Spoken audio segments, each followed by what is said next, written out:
Okay, here we go.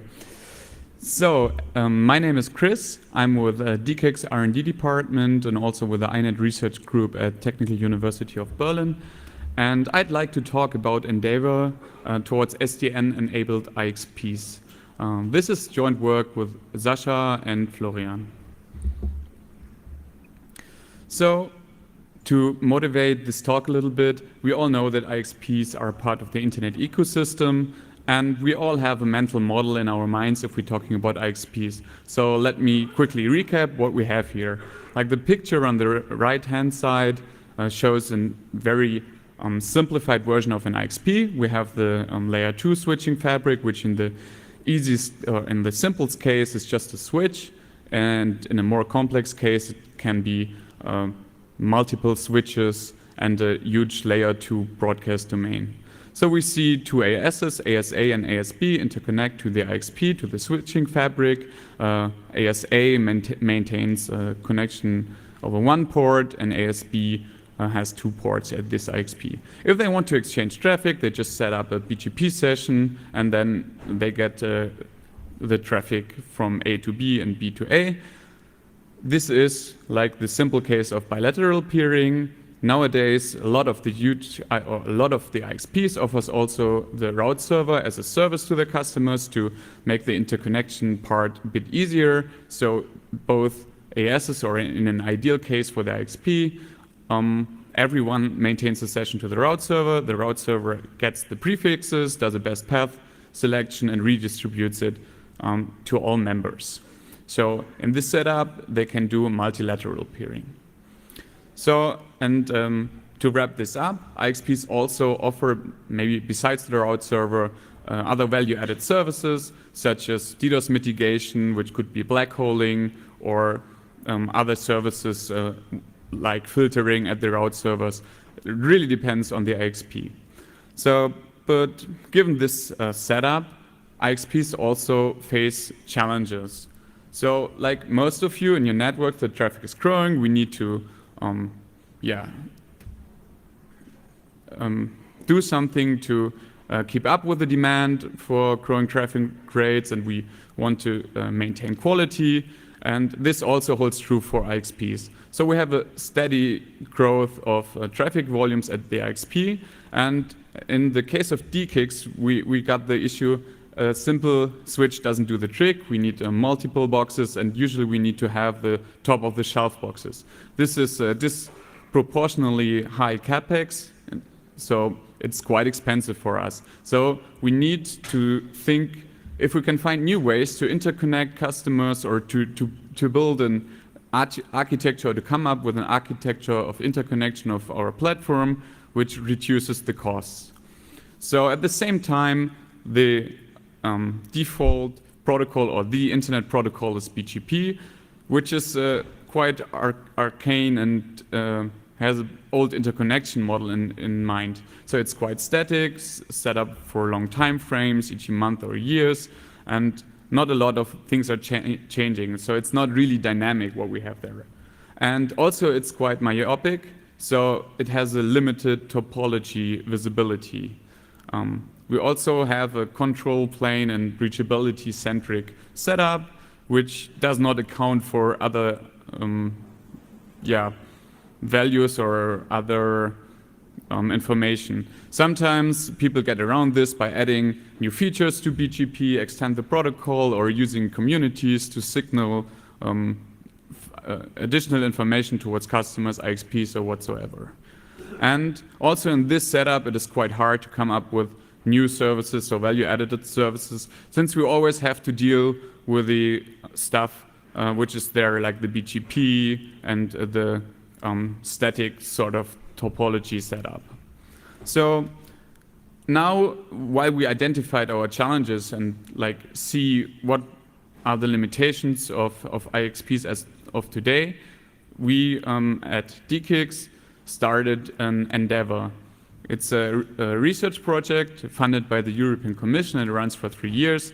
And the ultimate goal is to bring SDN to interdomain settings. And we believe that IXPs are sort of an ideal place to start off with this, since they are sort of static and a lot of networks interconnect at just one single point, and thus it is ideal to begin to introduce SDN there. This project is not just a DKIX effort. Actually, it's with a set of 5 other partners: the Queen Mary University of London, University of Cambridge, LAAS CNRS, IBM Research, and Université Catholique Leuven. Oh, sorry, not good with French. And everything we produce, we have reports, and we continuously have to report to the European Commission, and all these reports with our results are publicly available. Also, the prototype we built is on GitHub, so if you're interested, you can have a look at our results, and we all will continue to keep this open access and open source. So the keyword here is SDN. Sometimes, if I was at such conferences, like 2-3 years ago, people presented SDN as like the holy grail, the silver bullet SDN. It will solve all our issues, and it will be a new ideal world for all of us.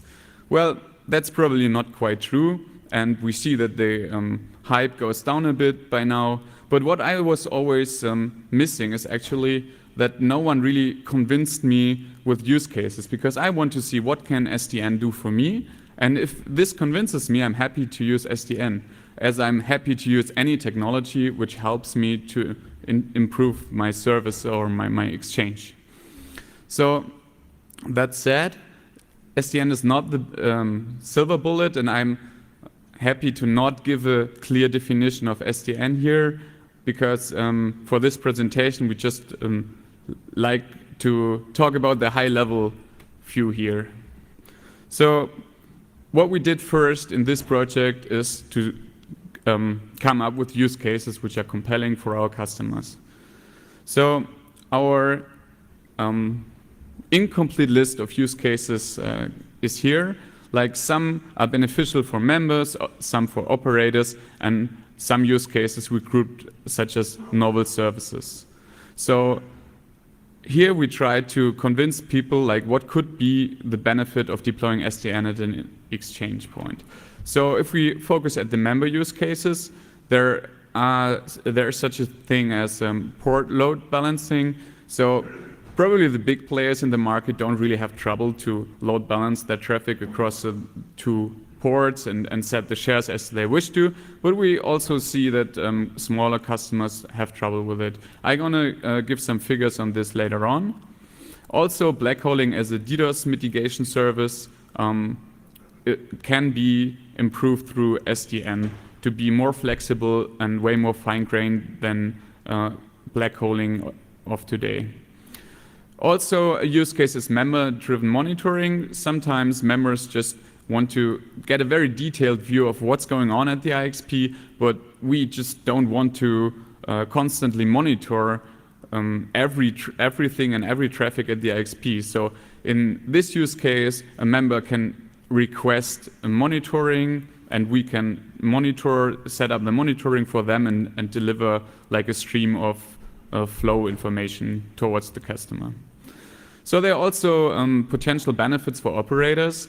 For instance, controlling broadcast traffic, since in an ideal SDN world you have a centralized controller which is aware of all participants at an IXP, so you don't really need ARP or neighbor rediscovery. Also, regular broadcast traffic can be steered in a way more intelligent manner.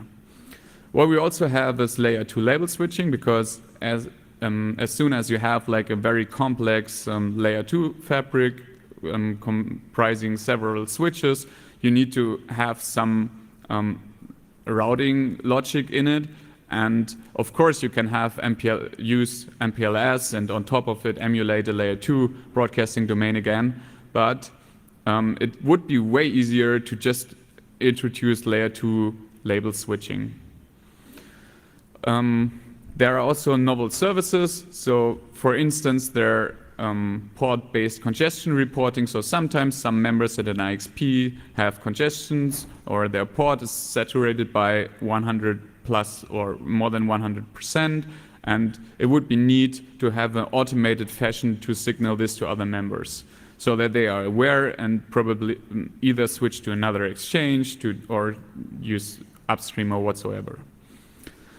Also, we can anticipate an IXP as a marketplace. So we could imagine, like, for small networks, they could just go there and not just do peering, but they could also buy transport services, for instance. And the point being is not that it is impossible as of today, but what we envision is to have it really in an automated fashion, so that it does not require sort of BGP or negotiation by email, but rather have an automated setup. And last, we have the service chaining. So we envision that customers with a special service on traffic monitoring or classification services could also go to an IXP, and this traffic could be rerouted through their service boxes, middle boxes, and then take the normal flow back. So this is just, as I said, an incomplete list of some of the use cases, and during this talk I'd like to introduce some of those in more detail, because I understand that this is like a very high-level picture here now with missing a lot of details. If you really want to have the full details, there's a paper we published in autumn last year, which appeared in the IEEE Communications magazine, and the title is Interdomain Networking Innovation on Steroids, Empowering IXPs with SDN Capabilities. And we give a lot of details which I cannot give here because of time constraints in this paper. So let's first focus on an SDX architecture, software-defined exchange architecture. Earlier we saw traditional IXP and saw the interconnection there, and actually we have more or less in the core the same picture here. So we have two customers and we have a switching fabric. However, this time there's also a centralized, logically centralized controller which integrates the route server or a monitoring platform. So this controller is able to do like the full control, steer the traffic or the frames in this case across the IXP, and always has like a full view of the states at the IXP. So you could do things such as steer different flows differently and differentiate different kinds of traffic or customers or whatever you want. So you have a central controller instance. And this central controller instance, again, can be programmed by applications. Such an application could be advanced black holing, traffic engineering, or congestion reporting.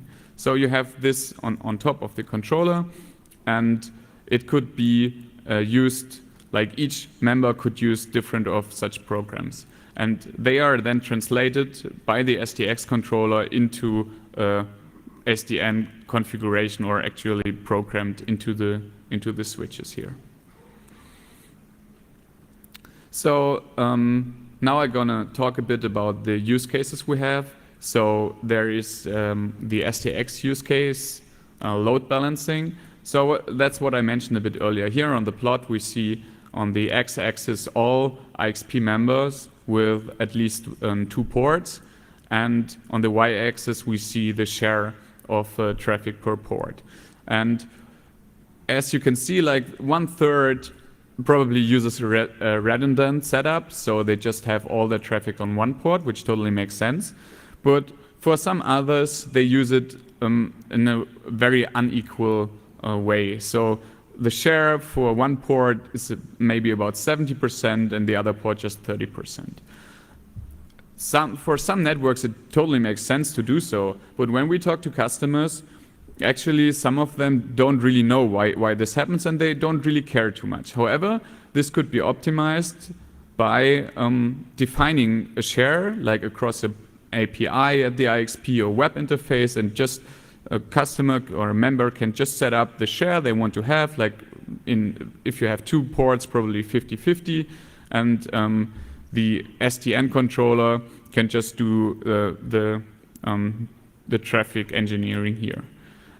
This would be, we implemented it in our prototype through simple rules, and we just looked at the last byte of the source IP address or destination IP address, and then the last bit of the last byte and this makes the decision is the tiebreaker for a 50-50 decision, like where the traffic actually goes if you have two ports.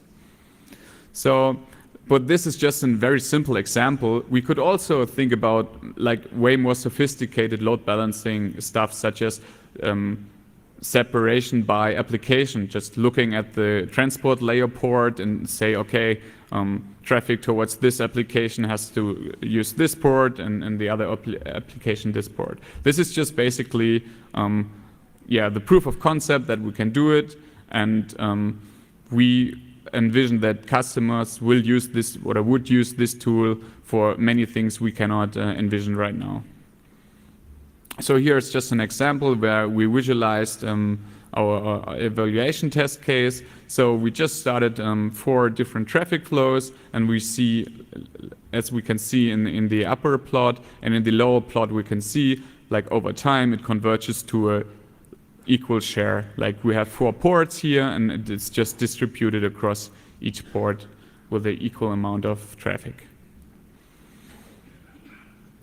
So another example is always black holing, and I know that security is a huge concern for a lot of operators, and a lot of people use black holing at the IXP, and but they all report it is quite limited in its capabilities, since it's all or nothing approach sometimes. So black hole, the example is it's announced with a specific next hop IP address, and black hole all the traffic for a certain IP from one or all peers. So in an STX future, we would see it differently, because you can actually leverage like any field of the header. So you could go for the port, transport layer port, or actually like port at the IXP, just to have a good port and a bad port, and just filter at one of it, or as you wish, basically. So source IP filtering and whatnot. We could also do rate limiting, allowing a certain IP address to just have consume a certain bandwidth. So we're really flexible here. And our current work is that participants are able in our prototype, we implemented the way that it is by now possible to filter on MAC addresses, on destination IP addresses, and on the destination port. For instance, when we crunched some numbers and looked at some DDoS attacks and some DDoS traffic at an IXP, we saw that it's fairly easy to get rid of most of the attacks. For instance, just getting rid of UDP traffic helps a lot, or just to filter or discard traffic to a certain transport layer port.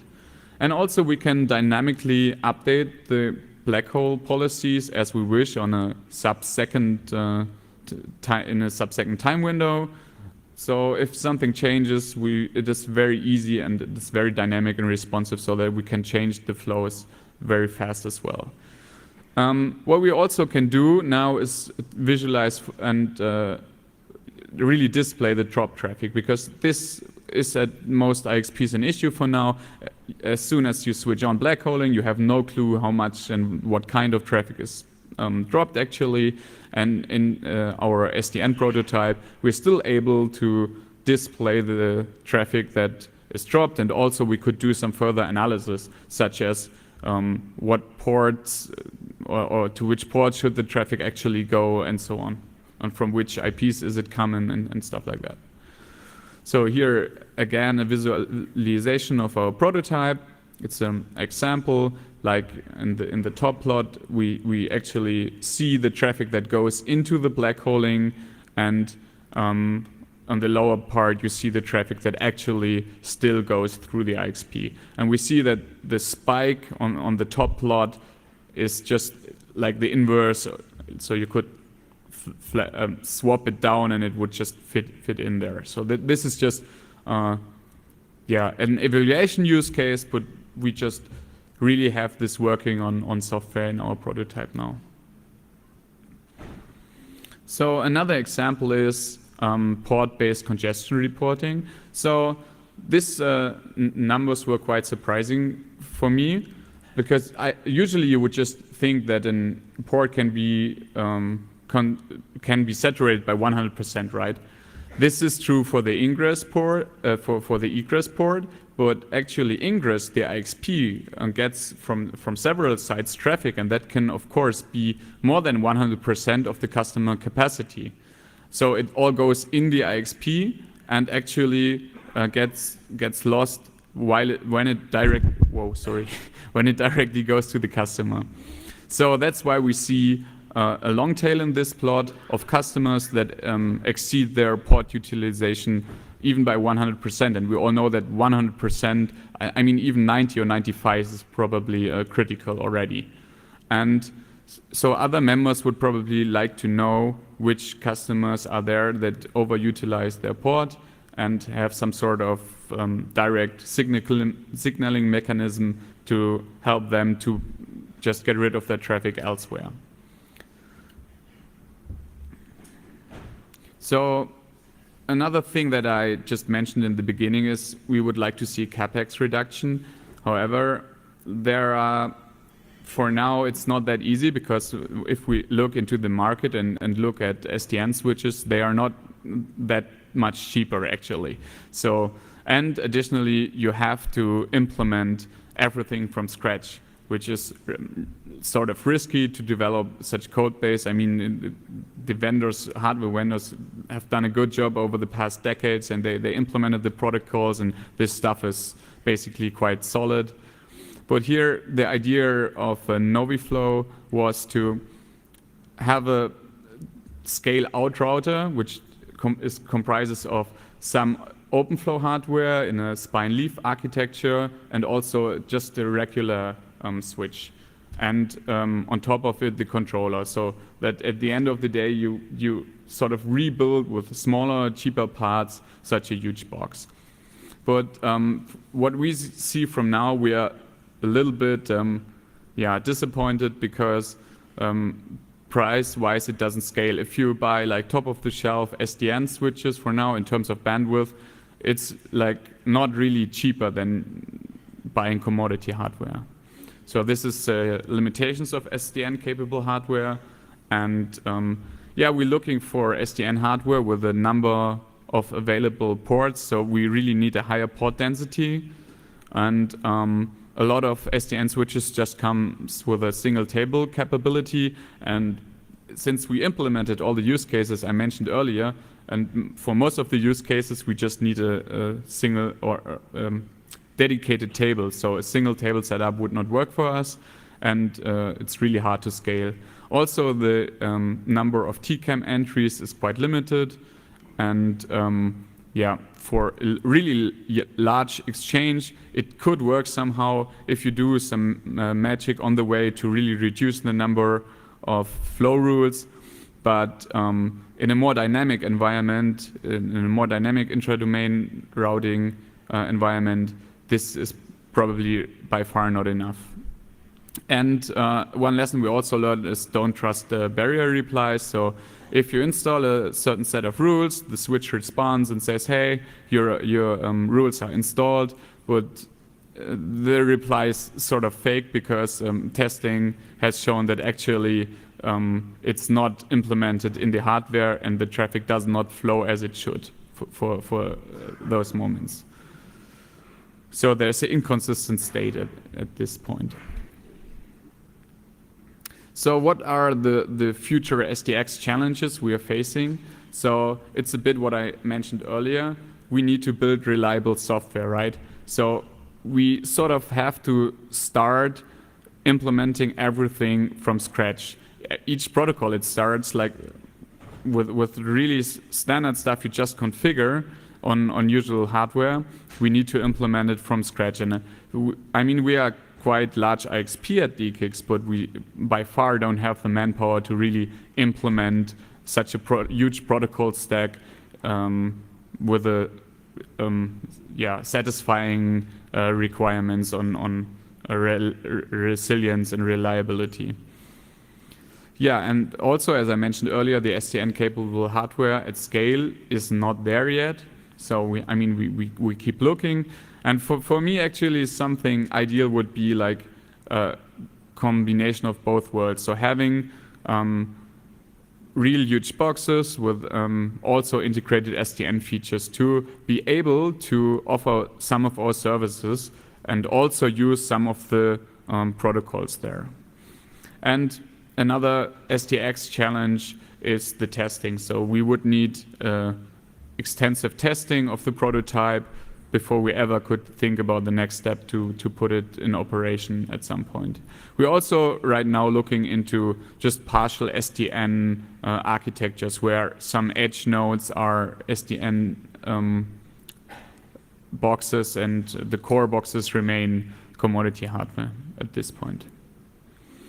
So I hope I could give you some insights in our progress and how the SDN world at the IXP looks. And I see that it is quite a distant future. We're talking probably several years until such a SDN-powered IXP at scale exists, if it will ever exist. But we also learned that actually there are use cases, so there are needs by members and there are things we would like to implement. And it's hard with the hardware as of today. So, thank you.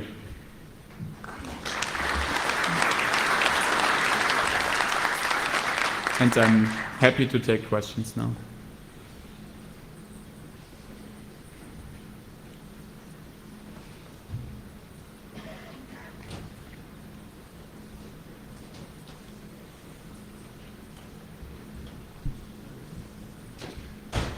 Morning.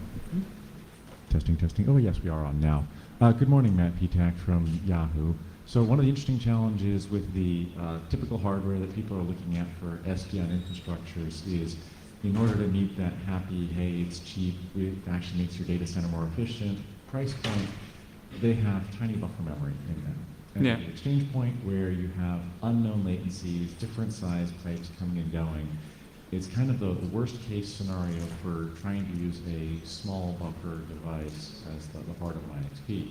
Is this something where you're talking to hardware manufacturers about doing SDN-capable, small, stackable rack unit devices, but with big enough buffer memory to actually work in an IXP-type environment like this? Yeah, exactly. So we had such discussions, but actually my feeling is that the SDN or like the startup pure SDN companies, they got so many requests from different sides. The data center people want that, the IXPs want that, and it's hard for them to really find a solution that works for most of them. And beside the buffer size issue, it's really the density is an issue. If I want to buy an SDN switch and like the top of the shelf vendor offers me 400 G ports, then, well, I can't really work with that. So this is looking more at the software and hoping the hardware comes to meet you at some point. Indeed. Okay. Thank you. Okay, thank you.